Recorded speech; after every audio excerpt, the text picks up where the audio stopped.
म्रियते वा कदाचित् नायं भूत्वा भवितवा न भूयात् अजो नित्य शाश्वतो अयं पुराणो नान्यते गम्यमानः शरीरे। हरे कृष्ण। तो ये जो श्लोक है, इस श्लोक पे हम कृपा जी के तात्पर्य पे हम लोगों ने चर्चा किया है पिछले 2 दिन से। आज श्लोक की गहराई में थोड़ा जाएंगे कि ये श्लोक जो है भगवान ने उच्चारण किया है, इसमें क्या गहराई। एक प्रभु जी बहुत अच्छा बताते हैं, तो उन्हीं के शब्दों को दोहराएंगे हम। बता रहे हैं इसमें 4 चीजें नेगेटिव और 4 चीजें पॉजिटिव है ना। 4 चीजें नेगेटिव है और 4 चीजें जो है पॉजिटिव है। जैसे न जायते नेगेटिव है,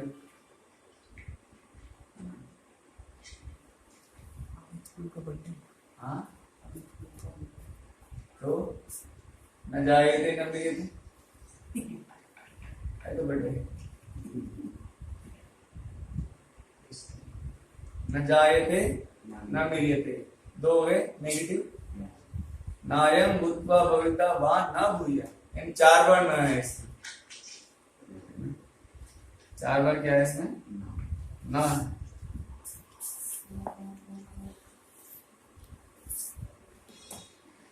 और 4 पॉजिटिव है। अजो नित्य शाश्वतो पुराणो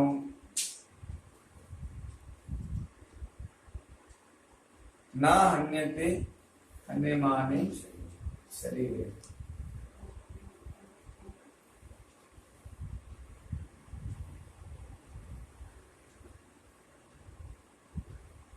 तो भगवान जो है कुछ मैसेज देना चाहते हैं हमको। ये भगवत गीता का जो दूसरा अध्याय ना, हमको थोड़ा शरीर की चेतना से दूर कर देगा। अगर थोड़ा ढंग से समझ लेना, वैसे आप लोग समझना मत, अगर ढंग से समझ लेंगे ना तो हमें शरीर की चेतना से दूर कर देगा। और वो न जाए थे, जन्म नहीं लेता है, न मरियते मरदा नहीं। ये दोनों अलग अलग बोलने की जरूरत क्या है? इन दोनों का अलग बात है। न जाए थे, जन्म नहीं लेता मतलब नहीं मरेगा, सिंपल बात। नहीं, भगवान अच्छे टीचर है, अच्छे से समझाते हैं। जैसे भगवत गीता में एक श्लोक है, बहुत फेमस श्लोक है भगवत गीता का, कर्मण्येवाधिकारस्ते मा फलेषु कदाचन। कर्मण्येवाधिकारस्ते, कि तुमको कर्म करने का ही अधिकार है। तो इसका मतलब समझ में आता है, फल का अधिकार नहीं। फिर भी भगवान बोल रहे हैं मां फलेषु कदाचन, मतलब भगवान पूरा सब्जेक्ट को ढंग से समझा रहे हैं। पॉजिटिव नेगेटिव दोनों पढ़ ले लेते हैं भगवान। कर्मण्येवाधिकारस्ते मतलब है कि भगवान को जो है वो कर्म, मतलब भगवान हमको बता रहे हैं तुम्हारा अधिकार किस पे? सिर्फ कर्म पे। मां फलेषु कदाचन, फल पे तुम्हारा अधिकार है ही नहीं। बोलने की जरूरत नहीं थी, फिर भी बता रहे नहीं, ढंग समझो। कर्म पे अधिकार नहीं है, फल पे भी, कर्म करने का अधिकार है, फल पे अधिकार नहीं है, यानी पॉजिटिव और नेगेटिव। उसी तरह से भगवान इस श्लोक में समझा रहे न जायते मिलते वा कदाचित, न जन्म लेता है न मरता है। और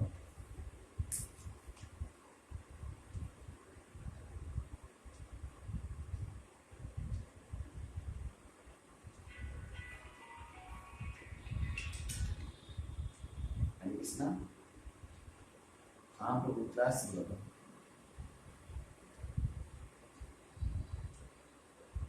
कोई बात नहीं, अभी मेरा क्लास चल रहा है, फोन पे बात कर रहा हूँ। कोई क्लास की बात बहुत करता हूँ।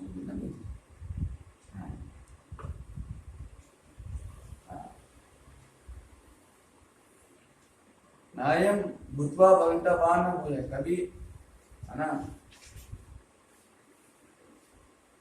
ना तो ऐसा है कभी कि एक बार उत्पन्न हो, ना ऐसा है कि कभी उत्पन्न नहीं होगा। होना है। क्या बता रहे भगवान इसमें?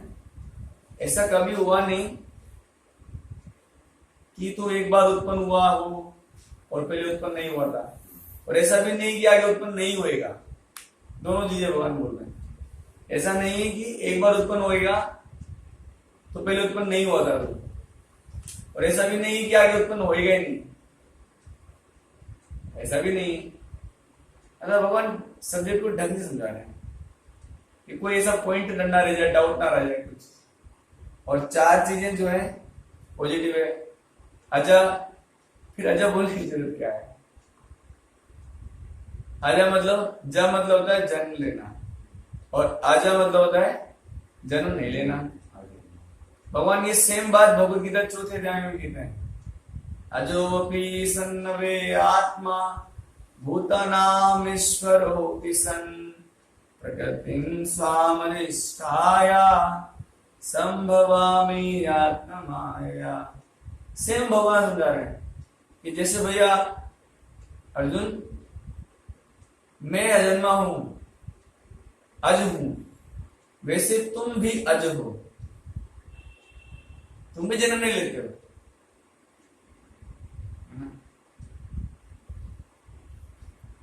नित्य हो, शाश्वत हो।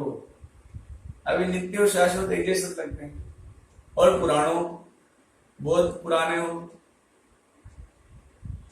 तो इन सब शब्दों को हम लोग आज थोड़ा डिस्कस करेंगे।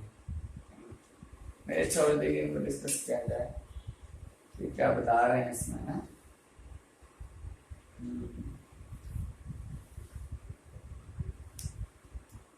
तो बता रहे हैं, पहला लेंगे न जायते, कि जीवात्मा जन्म नहीं लेता है, यानी कि हमारी बात हो रही।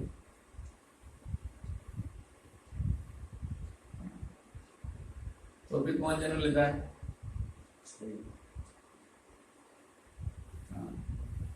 अगर जीवात्मा जन्म लेता नहीं तो जन्म कौन लेता है? हम हैप्पी बर्थडे किसका मनाते हैं?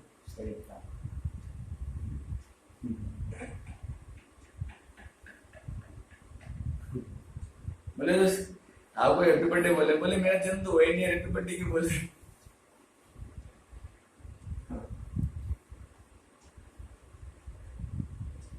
बड़े खुश होते हैं हम लोग।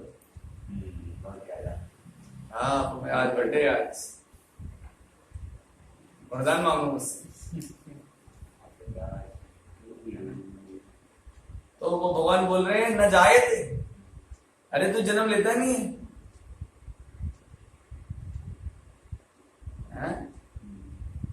तो क्या है? जन्म लेता ही नहीं तू। जन्म तो मेरे मम्मी पापा,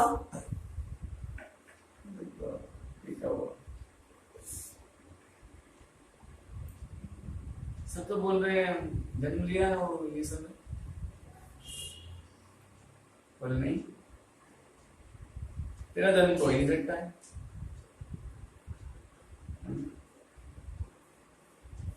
और नाम मेरे थे तपस्या,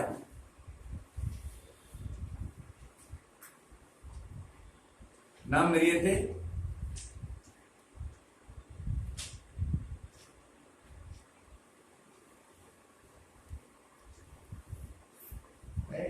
जन्म नहीं हुआ क्या? यही बता रहे भैया। अब आप ना मानो तो मत मानो, भगवान तो बता रहे भैया क्या तुम्हारा जन्म नहीं होता है, ना मेरा होता है अर्जुन, ना तुम्हारा होता है, ना ही संसार में जितने लोग हैं उनका कभी जन्म हो भी सकता है ना? तो जन्म किसका होता है?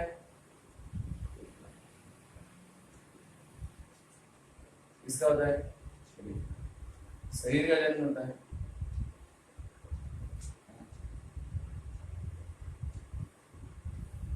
शरीर में क्या क्या है? ये तो मन में है। शरीर में क्या है?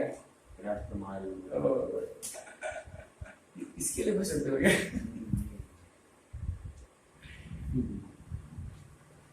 क्या है शरीर में? है ना? क्या रक्त, मल, मूत्र, हड्डी, मज्जा, ये सब गंदी चीजें हैं और हमें इन्हीं से कितना अधिक प्रेम, कितना प्रेम करते हैं हम लोग इससे, इसी से, इसमें यही है ना। लेकिन वास्तव बात यह है कि हम शरीर को कभी प्रेम नहीं करते, हम उस शरीर में उपस्थित आत्मा से ही प्रेम करते हैं। इसीलिए जब व्यक्ति संसार को छोड़ के चला जाता है तो हम दुखी हो जाते हैं कि जो इस व्यक्ति इस शरीर में रह रहा था वो जा चुके हैं,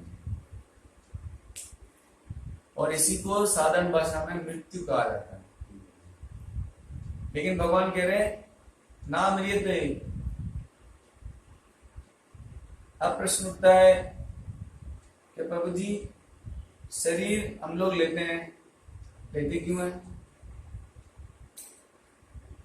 क्यों लेना पड़ता है हमको शरीर? इसके दो कारण है। कितने कारण है? दो कारण।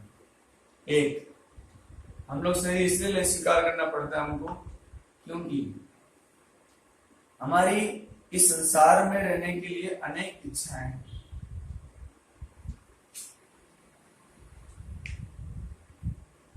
गोपाल जी कहते हैं इच्छाओं को दबा नहीं सकते आप, इच्छाओं को आप दबा नहीं सकते हो। अभी इच्छाएं किसके लिए है? स्वयं के लिए।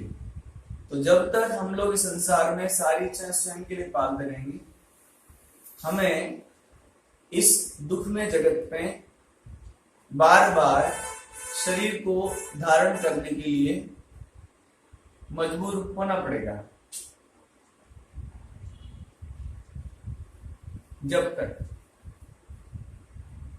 तक इस शरीर के सुख के लिए हम सोचते रहेंगे तब तक हमारी मुक्ति नहीं होगी।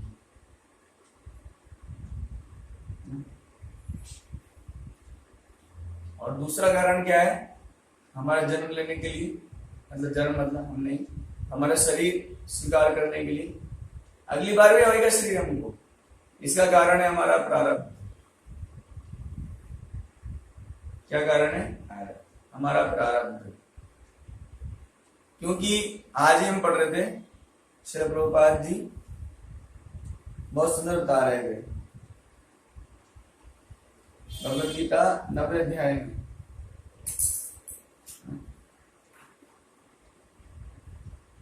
90 अध्याय में प्रभुपाद जी बता रहे थे दूसरे श्लोक के तात्पर्य में रेफरेंस लेके, पद्म पुराण का एक श्लोक, अप्रारब्ध फलम पापम कूटम बीजम फलोन्मुखम रमणेव प्रलीयते विष्णुर्भक्तिरतात्मनाम। बता रहे थे कि हम जब कोई कर्म करते हैं, अच्छा या बुरा, अच्छा या बुरा, दोनों प्रकार के कर्म करने से हमारे हृदय में एक बीज उत्पन्न होता है। वो बीज, जब बीज डालते हैं हम किसी धरती पे, तो बीज क्या होता है? धीरे धीरे पौधा बनता है, फिर पेड़ बनता है, फिर फल बनते हैं, है ना? तो हमने इस जन्म में किसी के 2 चांटे लगा दिए, तो उससे क्या हुआ? आपके हृदय में एक बीज आ गया। और वो बीज धीरे धीरे पौधा बनेगा, तना बनेगा, फिर जब उसमें फल आएंगे तब वही व्यक्ति आपको भी 2 चांटे लगाएगा।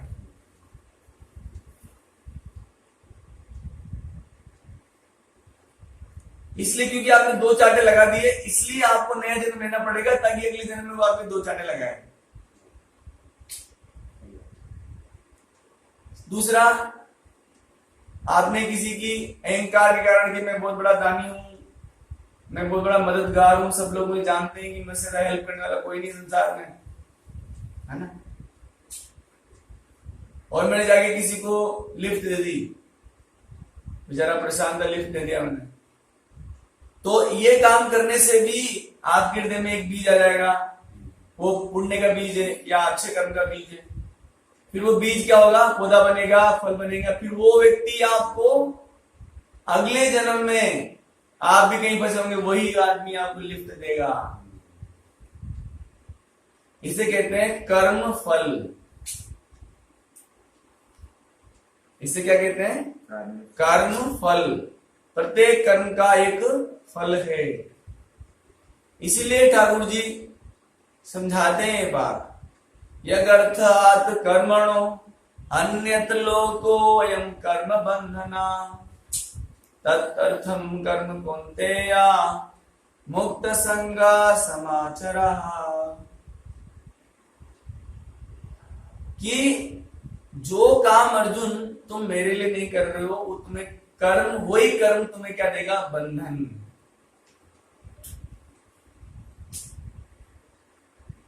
जो काम तुम मेरे लिए नहीं कर रहे हो, वही कर्म तुम्हें क्या देगा, बंधन। और जो काम तुम मेरे लिए करेगा, वही कर्म तुझे मुक्त कर देगा। तत् अर्थम कर्म कौन्तेया मुक्त संगा। मेरे लिए जो कर्म तू करेगा अर्जुन, वो कर्म तुझे मुक्त कर देगा। वही कर्म है। जो कर्म तू किसी के फायदे या नुकसान के लिए कर रहा है, वो इसलिए अर्जुन को कह रहे हैं कृष्णा कि भैया अर्जुन, तू सोचा युद्ध नहीं लड़े, पुण्य कर रहा है ना, तू फंसेगा। अगले जन्म लेने के लिए मजबूर होना पड़ेगा तुझे।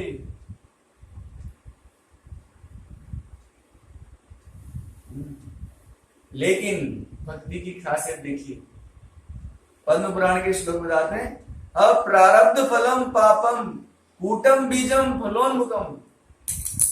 कि वो बीज रूप में है कर्म का फल। कर्म का जो बीज है वो फल के रूप में है या अप्रारब्ध है, यानी कि जो अभी अगले जीवन में आपको मिलने वाला है सब कुछ, ये सब जल जाएंगे।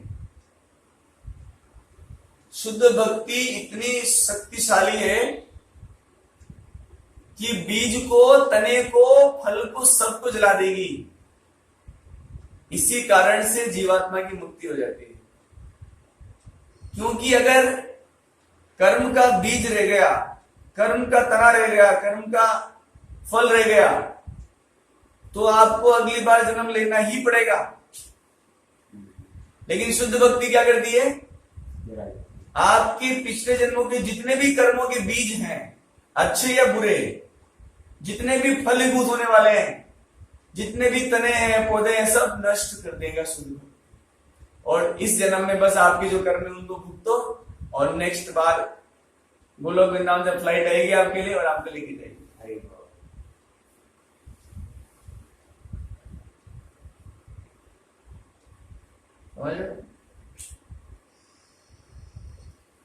इसलिए भगवान बोले न जायते, जन्म नहीं लेते हो, क्यों जन्म ले? भगवान तो एक तरह से ये समझा रहे कि तू जन्म, आत्मा तो शरीर लेता नहीं, फिर क्यों अपने बार बार इतने सारे कर्मों को इकट्ठा कर करके अपने नेक्स्ट जीवन के लिए फिर एक शरीर बनाने को रेडी है।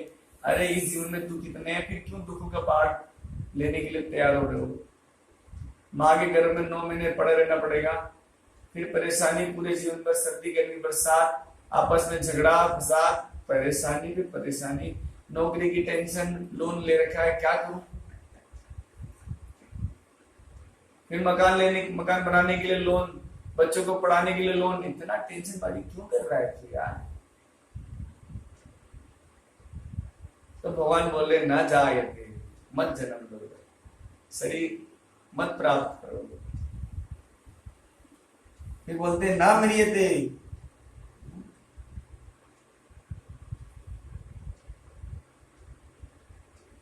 ना मरियते, मरता नहीं है आत्मा। आत्मा मरता नहीं, तो कौन मरता है? शरीर मरता है। अब प्रश्न मुझे, शरीर मरता क्यों है?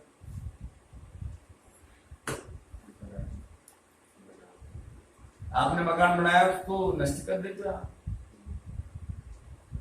समझ नहीं आ रहा है।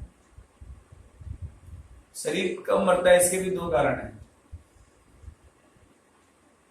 एक, जब देखिए दो चीजें होती है, प्रारब्ध और अप्रारब्ध। ये क्या चीज होता है? प्रारब्ध जो प्रारंभ हो गया, आपके अनगिनत जन्मों में किए गए कर्म, अच्छे या बुरे कर्मों को अगर कंबाइंडली कहा जाए तो उसे कहते हैं प्रारब्ध प्लस अप्रारब्ध।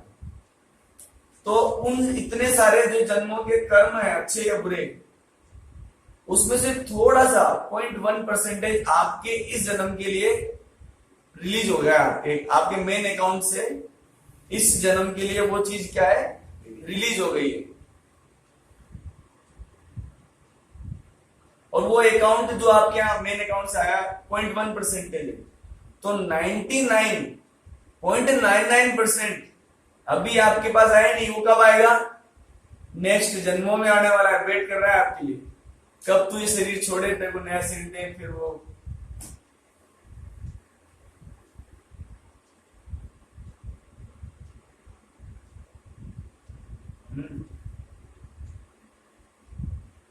कब तुझे नया शरीर मिले तो 0.1 और रिलीज होएगा बस। 99.98 अभी भी खर्च नहीं हुआ, फिर अगले जन्म में तीसरे जन्म 0.1 और रिलीज होएगा, तो 99.97% बचा हुआ है। अब सोचो आपका क्या होगा। इसलिए इसी कारण से जो वृत्तासुर जी थे, है ना, इसी कारण से कौन थे? वृत्तासुर जी। वो खुश हो रहे थे, अरे इंद्र तू कितना निर्दयी, तू मार क्यों नहीं रहा है मुझको, तू क्यों नहीं खत्म कर रहा है शरीर को? बोले लास्ट जन्म में सारा अकाउंट डिलीट हो गया, मैं देख चुका हूं। शुद्ध भक्ति के प्रकार से वो जो 99.99% जो है अप्रारब्ध जिसको कहते हैं, वो प्रारंभ नहीं हुआ है, अभी प्रारंभ होएगा। कब होएगा प्रारंभ? अगले जन्मों में प्रारंभ होने वाला है सब कुछ। वो शुद्ध भक्ति के प्रभाव से मैं जानता हूं जल चुका है, बस इस जन्म का एक थोड़ा सा रह गया। इंद्र जल्दी मार दो, तुम्हारा व्रज उठाओ, मेरे गले पे चलाओ, खत्म कर दो मुझको। बोले क्यों? मुझे यार भगवान के पास जाना है ना, मम्मी पापा के पास जाना है मेरे को। क्या कर रहा है तू? हटा ये कपड़े फटाफट। और प्रॉब्लम ये कि तेरे हाथों से मरना है, ये मुझे पता लग गया। मरना तेरे हाथों से ही है, मुझको जल्दी कर यार।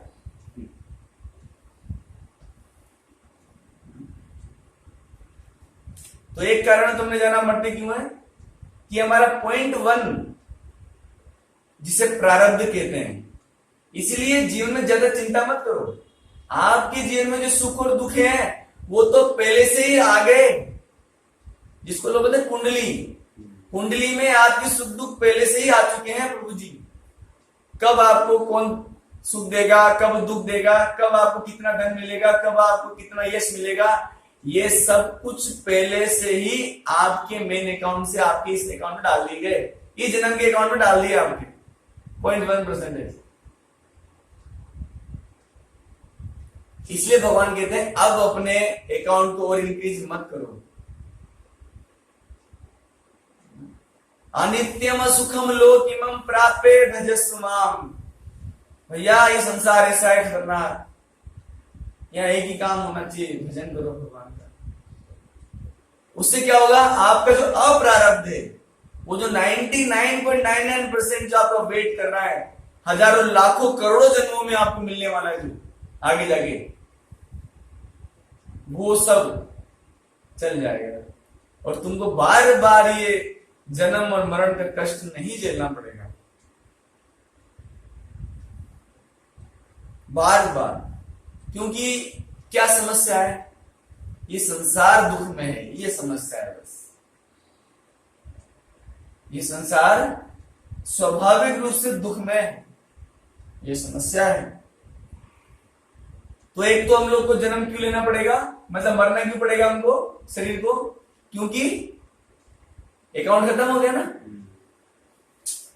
जिसको प्रारब्ध कहते हैं। इस मेन अकाउंट से जो .1 आपका आया वो आपका कंज्यूम हो गया पूरा, तो अभी नया अकाउंट रिलीज करना है आपको, भी नया एटीएम कार्ड डालना पड़ेगा आपको, कुछ और निकलेगा आपको। अगले जन्म में आप राजा बनोगे, उसके अगले जन्म गधा बनोगे, फिर राजा बनोगे, फिर सुअर बनोगे, फिर कलेक्टर बनोगे, फिर कुत्ता बनोगे, ये तो चलता रहेगा। तो जिसको अपने ऊपर दया आती है ना और दूसरे पर दया आती है, वो इतने भयानक चक्र से निकलने के लिए प्रयास करता है प्रभु जी।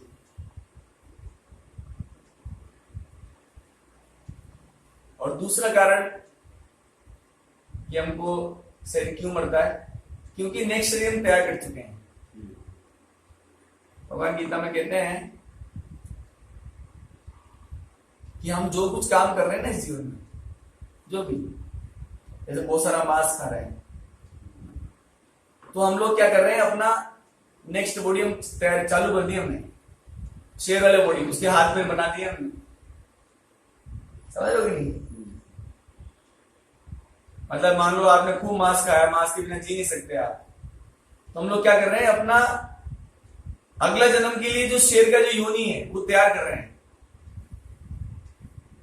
इसलिए मृत्यु, कुछ लोग भगवान भी कहते हैं कि अंतकाले च मामेव स्मरण मुक्त्वा न यम यम वापि स्मरण भावम तजन्ते कलेवरम तम तमेवेति कौन्तेय सदा तत भाव भावितः।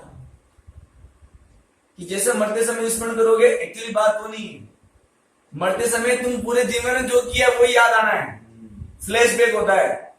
हमारे एक प्रभु जी थे, उन जो आर्मी में कर्नल है, उन्होंने खुद ने बताया एक बार ये बात कि पूजी मैं एक बार नदी में डूब रहा था किसी कारण से, तो जब बस प्राण निकलने वाले थे, किसी ने मुझे बचा लिया, लेकिन उस समय जब प्राण निकलने वाले थे तो पूरे जीवन में जो जो किया सब याद आ गया पूजी, 1 सेकंड के अंदर। ज्यादा टाइम नहीं मिलता है, 1 सेकंड 2 सेकंड मिलते हैं, बस पूरा याद आ गया प्रभु जी, तो फिर किसी ने मुझे बचा लिया, मुझे याद नहीं।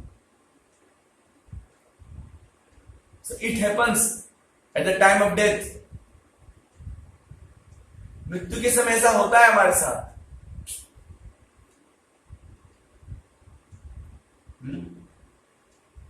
तो अगर पूरे जन्म भक्ति किया है, धार्मिक नियमों का आचरण किया है, ये सब याद है, अगर गीता क्लास हो रही है, हरिनाम किया है, आरती किया है, ये सब याद आएगा आपको।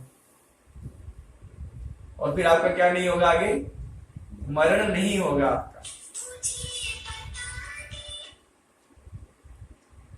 अगले जन्म में क्या नहीं होगा, मरण नहीं होगा। क्यों? आपने कहा प्रभु जी जैसे जैसे हम कर्म करते हैं अपना नया शरीर बनाते जाते हैं, तो हम लोग अभी क्या कर रहे हैं, भक्ति करते जा रहे हैं, भक्ति करते जा रहे हैं, भक्ति करते जा रहे हैं, भक्ति करते जा रहे हैं, तो हमारा कौन शरीर बन रहा है, स्पिरिचुअल शरीर बन रहा है। और जैसे ही शरीर छूटेगा क्या होगा, enter in the spiritual world. Simple.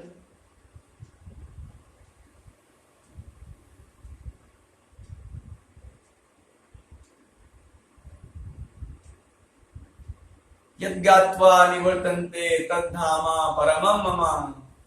और मेरा धाम है अर्जुन, वहां जाने के बाद कोई वापस नहीं आता, मेरा परम धाम।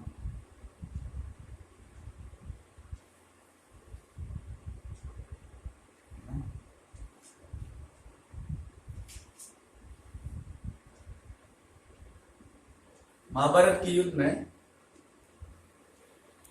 इस मिर्यते के ऊपर बता रहे हैं कि मरने के बाद होता क्या है वास्तव में।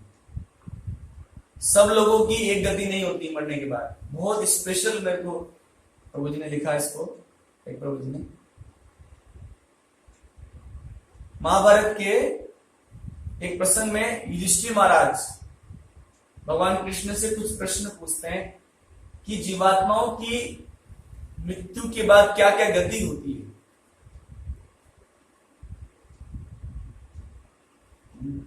जैसे इसमें बोल रहे हैं ना मरियते, मरता नहीं यार आत्मा, क्या करता है फिर?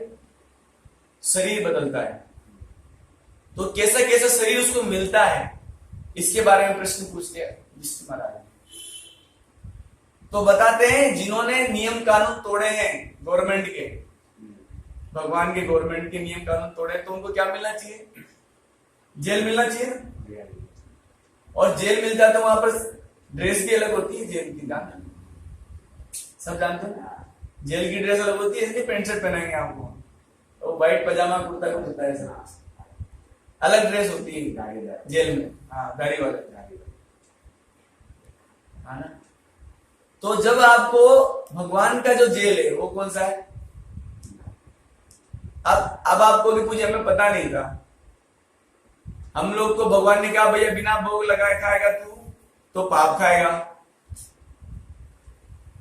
तो आपने क्या करा? नियम तोड़ दिया। क्या किया आपने? नियम तोड़ दिया। वो नशा नहीं करना है, नशा कर लिया, नियम तोड़ दिया, है ना। अवैध स्त्री या अवैध पुरुष संबंध नहीं करना है, कर लिया, नियम तोड़ दिया। तो आपका अब भगवान का जो नियम कानून ऐसा है कि भगवान तुरंत नहीं देते। भगवान ने चित्रगुप्त जी रख रखे हैं, वो आपके ना फोटो खींचते रहते हैं। चित्र को देख मुझे बताया जो गुप्त तरीके से चित्र खींचते हैं। आपके हर कर्म का साक्षी है प्रभु जी। 8 या 10 साक्षी होते हैं हमारे प्रत्येक कर्म के, अच्छे बुरे या कुछ भी।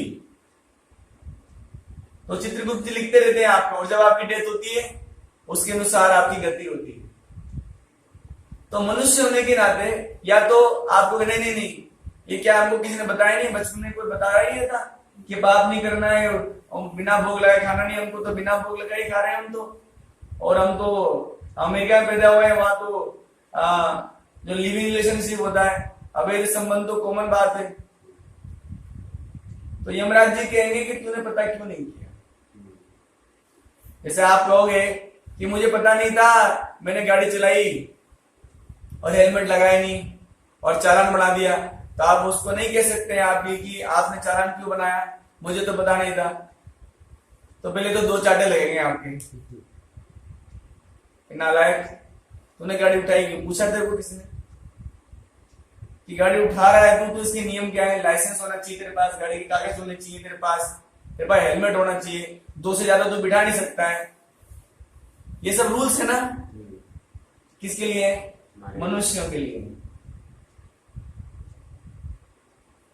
इसलिए प्रभुपाद जी ज्यादा चिंतित थे मॉडर्न एजुकेशन सिस्टम के लिए, कि मॉडर्न एजुकेशन सिस्टम वैदिक ज्ञान नहीं दे रहा है लोगों को।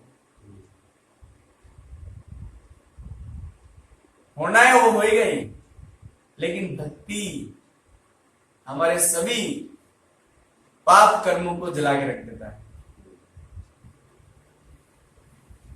तो भगवान बताते हैं जो पापी लोग होते हैं, जिन्होंने रूल तोड़े हैं गवर्नमेंट के, उनको क्या करते हैं? मृत्यु के समय क्या करते हैं? भगवान बता रहे हैं कि एक अदृश्य शरीर में उनको प्रवेश किया जाता है। उसी समय आत्मा को निकाल लेते हैं यमदूत, और उसी समय एक शरीर दिया जाता है, उसको बोलते हैं यातना शरीर। लेकिन वो किसी को दिखता नहीं है, कोई नहीं देख सकता उसको। वो शरीर दिया जाता है उसको, और बिल्कुल वैसा का वैसा ही होता है, जैसा ऐसा शरीर है वैसा का शरीर मिलेगा उसको, बट उस शरीर होता है अदृश्य, बस यमदूत देख सकते हैं उसको। और उसको शरीर उसी समय दे दिया जाता है, और फिर उसको लेके जाते हैं यमराज जी के पास। और यमराज जी फिर उसके सारा अकाउंट दिखाते हैं उसको कि तुमने ये सब किया है, तो इसको इस प्रकार की जेल में डालिए, इस प्रकार के नरक में डाल दीजिए। लेकिन जो लोग पुण्य आत्मा होते हैं उनके साथ ऐसा नहीं होता है। क्या होता है उनके साथ? जब पुण्य आत्माओं के साथ मृत्यु काल उपस्थित होता है, तो उस समय यमराज जी धर्मराज जी बन जाते हैं। बड़ा अच्छा लिखा है यमराज जी धर्मराज बन जाते हैं उस व्यक्ति के लिए जो पुण्य आत्मा है। और जो यमदूत लेने आते हैं उसको देवदूत लेने आते हैं, और उसको आदर पूर्वक एक विमान बना रहे हैं, चक्र वाकों के सुवर्ण में विमान पर बैठाकर धनराज के नगर में लेके जाते हैं। और उसको कोई यात्रा नहीं मिलती, उस आत्मा को कोई यात्रा नहीं मिलती है, बल्कि उस आत्मा को बहुत सुंदर स्थानों से लेके जाते हैं। जैसे जो पापी लोग होते हैं उनको तो कटीले मार्ग से लेके जाते हैं, या फिर उसको जब तपती हुई रेत के ऊपर से लेके जाते हैं। लेकिन जो पुण्य आत्मा होते हैं उसको एकदम एयर कंडीशनर मार्ग से लेके जाते हैं। संगीत चलाते हुए, वहां पर म्यूजिक चला होता है, एम्पलीफायर लगे होते हैं, सुंदर म्यूजिक, गंधर्वों के गीत सुनते हुए धर्मराज के नगर में प्रवेश करता है। धर्मराज जी उसका स्वागत करते हैं। धर्मराज जी कौन मतलब? यमराज जी। और उसको उससे बातें भी करते हैं प्रसन्नतापूर्वक, बहुत अच्छा किया तुमने, पुण्य किए तुमने, अच्छे व्यक्ति हो तुम। और फिर उसको उस पुण्य के अनुसार किसी फिक्स नरक, स्वर्ग बहुत सारे हैं, जैसे नरक बहुत सारे हैं ना, वैसे स्वर्ग भी बहुत सारे हैं। तो जिस पुण्य के द्वारा, जैसे सूर्य लोक है, चंद्र लोक है, इंद्र का लोक है, अलग अलग लोक हैं, वरुण है ना, तो उसको जितना उसने पुण्य किया उसके अनुसार उसको सुंदर देव शरीर प्राप्त होता है उसको। एक और चीज होती है, देवदूत पुण्य आत्मा को लेने आते हैं, यमदूत पापी आत्मा को लेने आते हैं, लेकिन जो भगवान के भक्त होते हैं उनको विष्णु दूत लेने आते हैं। यमदूतों के द्वारा जो शरीर मिलता है वो यात्रा शरीर होता है। देव स्वर्ग लोग ले जाते हैं तो देव शरीर मिलता है उसको, देवताओं का शरीर मिलता है। लेकिन जब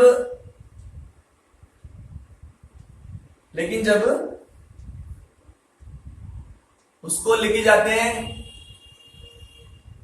वैकुंठ लोग, तब उसको ना यम शरीर में यात्रा शरीर मिलता है, ना देव शरीर मिलता है, बल्कि ये शरीर को यहीं छोड़ना होता है और उसका जो स्पिरिचुअल बॉडी होता है वो डेवलप होता है और उस स्पिरिचुअल बॉडी के साथ उसको लेके जाते हैं वैकुंठ लोग।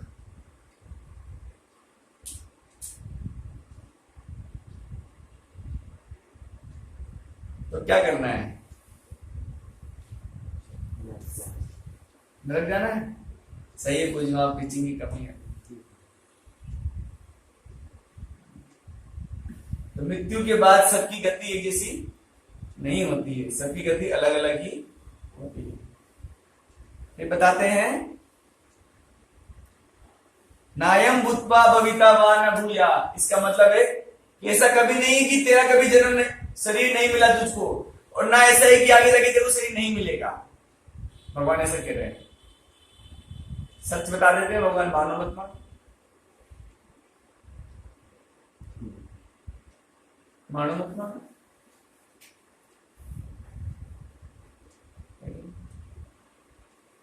यही बड़ा ज्ञान है। हम इसको डिस्कस कर चुके हैं कि ज्यादातर लोग सोचते हैं कि इस जीवन के बाद कोई जीवन है ही नहीं, ना ही वो पुनर्जन्म पे भी विश्वास करते हैं। ऐसा क्यों है? कुछ लोग तो विश्वास करते हैं, कुछ विश्वास नहीं करते। ऐसा क्यों है? इसका भी कारण है पाप। जिन्होंने बहुत पाप कर चुके हैं पिछले कई जन्मों में, वो लोग को ऐसी चेतना हो जाती है, भगवान उनके अंदर अलग सॉफ्टवेयर डाउनलोड करते हैं। अरे बेटा, कोई पूर्ण जन्म नहीं होता है, ना ही कोई जन्म होता है। फिर भगवान क्या करो? बोले बेटा कोई दिक्कत नहीं, खाओ फिर मजे करो।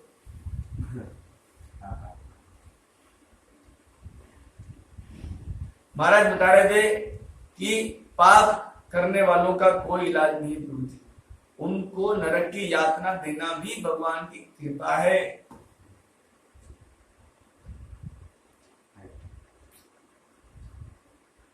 नरक यातना देना भी भगवान की कृपा है।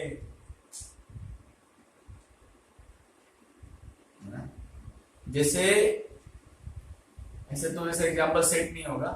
जैसे कोई व्यक्ति पागल हो जाता है ना, तो उसको मेंटल हॉस्पिटल ले जाके इलेक्ट्रिक शॉक दिए जाते हैं। इसका मतलब ये नहीं कि उनके पिताजी उनके दुश्मन बन गए हैं। बोटे बेटा इलेक्ट्रिक शॉक नहीं देंगे तो ठीक कैसे होगा? तो नरक में इलेक्ट्रिक शॉक दिए जाते हैं ठीक करने के लिए।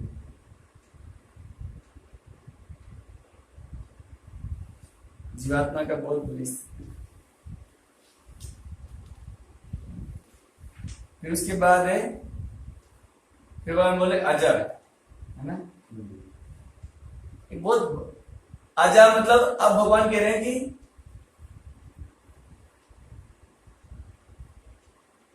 न जाए थे जन्म नहीं लेता। भगवान ने कहा, इस श्लोक में कहा जन्म नहीं लेता, फिर अजर बोलने की जरूरत क्या है? दोनों एक ही बात है।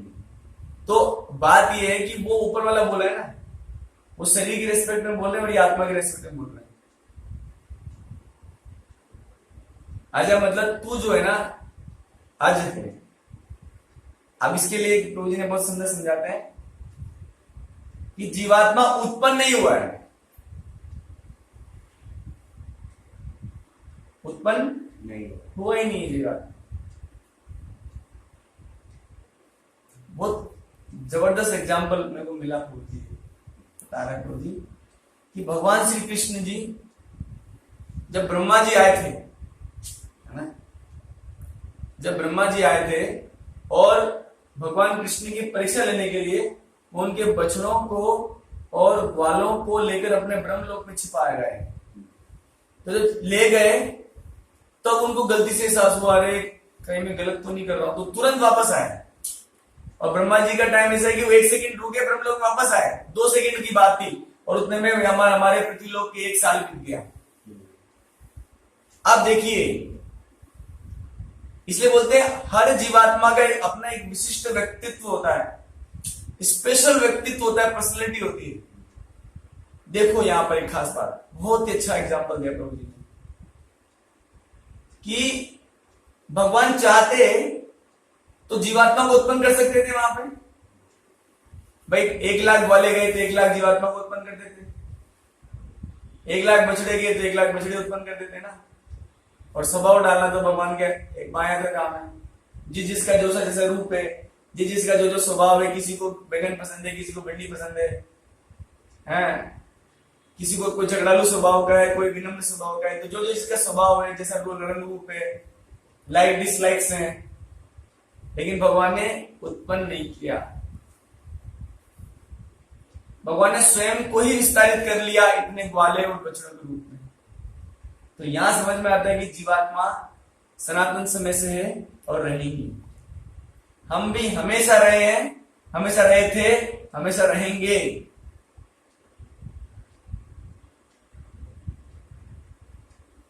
अजर हैं। फिर बोल रहे हैं आत्मा नित्य है। नित्य का मतलब होता है जो चेंज नहीं होता है, जो चेंज नहीं।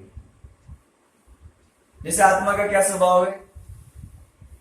आत्मा का ना तो स्वभाव चेंज होता है, ना ही आत्मा का आकार चेंज होता है ना, सबसे एक ही रहता है आत्मा। कभी जैसे कि मान लीजिए हम चर्चा कर चुके हैं इसको कि जब बच्चा छोटा बाल्यावस्था में तो होता है, बोला आत्मा भी तो छोटा है। ऐसा मतलब जब माँ के गर्भ में होता है, हम लोग 10 दिन के होते हैं तो मटर के दाने के बराबर होते हैं, तो आत्मा भी मटर के दाने के बराबर। जब माँ बच्चा जब घर से बाहर आता है तब तो इतना बड़ा हो जाता है, तो आत्मा भी इतना बड़ा हो जाएगा। जब इतना बड़ा हो जाता है 6 फुट का, तब आत्मा भी 6 फुट का हो जाता है। नहीं, आत्मा का साइज सेम रहता है, नित्य, परिवर्तन रहित। और ना ही अनेकों शरीरों में, अनेक प्रकार के शरीरों में गुजरने के कारण भी आत्मा का स्वभाव कभी चेंज नहीं हुआ। क्या स्वभाव? सेवा करने का। इस समय हम इंद्रियों की और इस शरीर की सेवा कर रहे हैं, मन की सेवा कर रहे हैं। जब मुक्त हो जाएंगे तो भगवान की सेवा करेंगे। इस समय भी हम आनंद लूटना चाहते हैं शरीर के द्वारा, इंद्रियों के द्वारा, और मुक्त हो जाएंगे तब भी आनंद लूटेंगे भगवान की सेवा के द्वारा। तो आत्मा का स्वभाव बदलता ही नहीं है, वो नित्य है, परिवर्तन रहित है।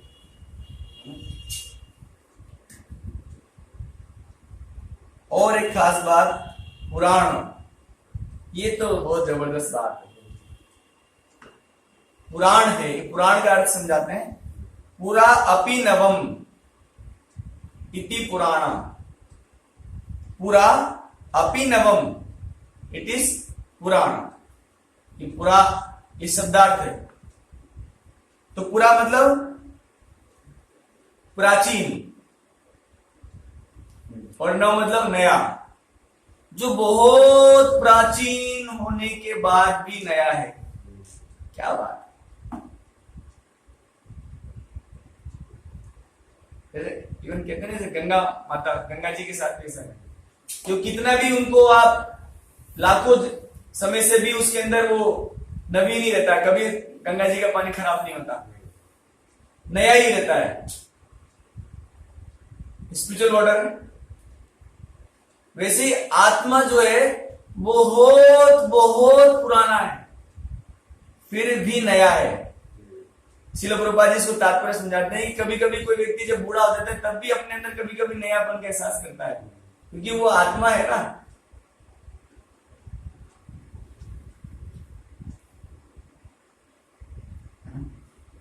ये खास बात भगवान के साथ भी। ब्रह्म संहिता में ब्रह्मा जी कहते हैं ना, अद्वैतम अच्युतनादि अनंत रूपम आद्यम पुराण पुरुषम नवयौवनम च। आद्यम पुराण पुरुषम, बहुत पुराने, फिर भी क्या है, नवयौवन, फिर भी आप नए जैसे लगते हो। तो आत्मा के साथ भी ये है, भगवान का अंश है ना आत्मा, तो भगवान जैसा ही तो होगा, पुराना होकर भी नए जैसा है।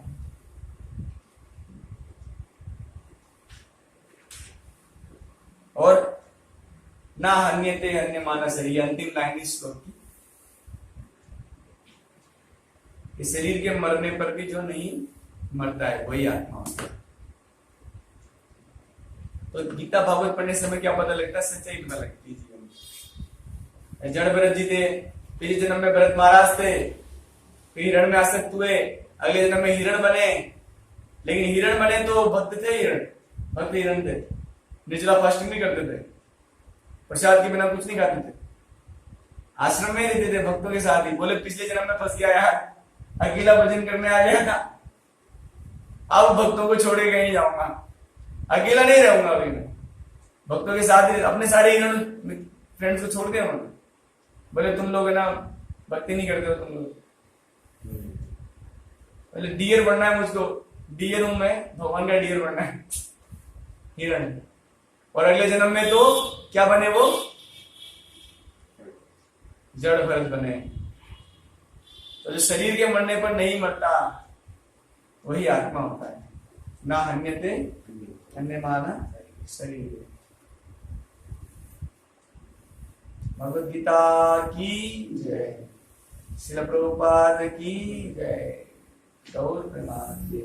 हरे कृष्णा कृष्णा कृष्णा हरे हरे, हरे रामा राम राम हरे हरे।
प्रसाद ले जाओ।